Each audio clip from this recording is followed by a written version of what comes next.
महाराष्ट्र में पिछले कई दिनों से सियासी हलचल तेज है, जहां सत्ता पक्ष और विपक्ष के बड़े नेताओं के बीच मुलाकातों का दौर जारी है। इस दौरान देखा जा रहा है कि बीजेपी ने एनसीपी के दोनों धड़ों को बड़ा ऑफर दे दिया है। जी हां, बीते कई दिनों से खबरें सामने आ रही हैं कि एनसीपी प्रमुख शरद पवार एक बड़ा फैसला ले सकते हैं। एक सियासी उलटफेर देखा जा सकता है। महाराष्ट्र की सियासत में एनडीए में कहीं ना कहीं एनसीपी विलय हो सकती है, लेकिन बाद में खबरें ये भी आई कि यह पार्टी एनडीए के साथ विलय नहीं करेगी।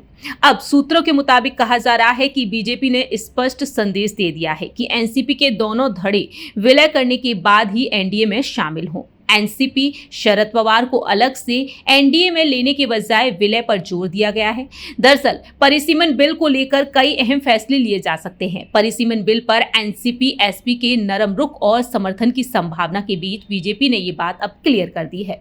सूत्रों का कहना है कि एनसीपी के दोनों धड़ों का विलय हो तो दोनों धड़ों में से एक एक मंत्री पद बाद में दिया जा सकता है। शरद पवार गुट के लोकसभा में 8 और राज्यसभा में 1 सांसद है। परिसीमन बिल पारित कराने के लिए इन 9 सांसदों का समर्थन काफी मायने रखता है। ऐसे में शरद पवार गुट के एनडीए को समर्थन की अटकलों से सुनेत्रा पवार असहज बताई जा रही हैं और अब तमाम तरह से सवाल उठ रहे हैं। दरअसल बीते कुछ दिनों पहले ही शरद पवार की एकनाथ शिंदे से मुलाकात हुई और इन मुलाकातों ने अटकलों का जोर तेज कर दिया। राज्य की राजनीति में एक बड़े बदलाव के संकेत लगातार मिल रहे हैं। एनसीपी नेता जयंत राव पाटिल राज्य के नए वित्त मंत्री बन सकते हैं और पिछले 10 दिनों से राज्य की राजनीति में हलचल मची हुई है। न सिर्फ जयंत राव पाटिल बल्कि विनोद तावड़े ने भी एकनाथ शिंदे से मुलाकात की और दोनों की इस मुलाकात के बाद अब दावे किए जा रहे हैं कि मंत्री पद इन नेताओं को मिल सकते हैं। हालांकि अभी शरद पवार की ओर से कोई आधिकारिक बयान नहीं आया है, लेकिन सुप्रिया सुले ये बात साफ करती हुई नजर आई है कि पार्टी का कोई भी विलय होने नहीं जा रहा है और परिसीमन बिल पर समर्थन के लिए भी उन्होंने कुछ शर्तें रखी हैं।